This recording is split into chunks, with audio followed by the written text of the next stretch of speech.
Look at him tiptoeing around. Come here, bitch.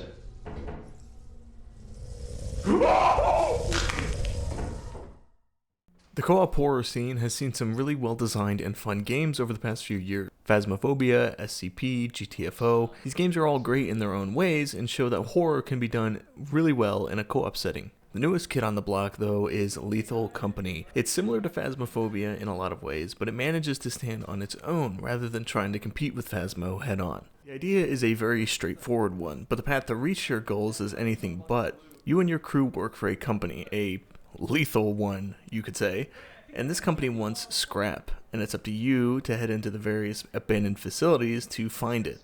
These facilities may not be completely abandoned, though, and you and your team are going to need your wits and cunning to outmaneuver whatever lurks in the dark.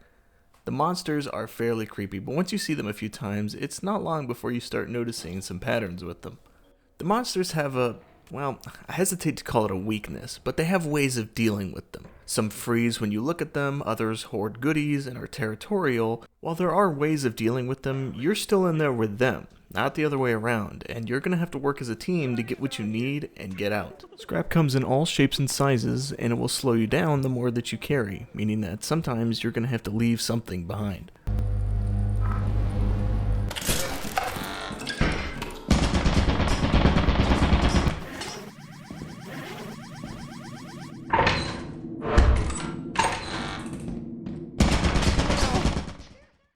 But not to worry, not all scrap is created equal, meaning two identical items can often have differing worth, making it that much easier to decide what inevitably gets left behind. After visiting 3 moons and facilities, you take your haul to the company, deposit it, and then bask in the glory of your likely underwhelming paycheck.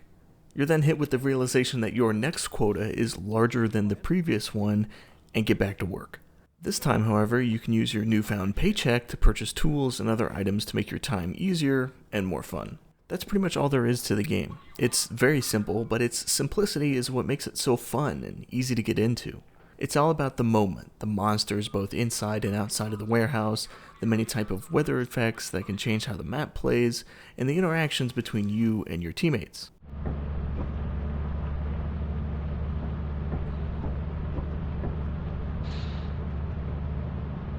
Oh yeah, they're dead. All this drives the experience, and it makes for a game that's hard to put down with the right group. But then again, there's the rub. The right group. This is first and foremost a co-op game.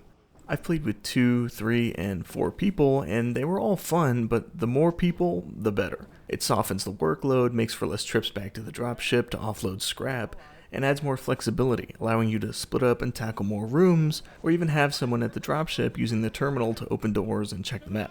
It's definitely playable solo, and it would be much more terrifying, but the co-op experience is where it's at. I've had a great time with Lethal Company. It has a very rewarding gameplay loop, and it's super easy to get into. The fun starts almost immediately here, and it's hard not to recommend at its price point. If you've got a friend or a group of friends to play with, this is a game that you should not miss out on. And then I was too heavy. Oh.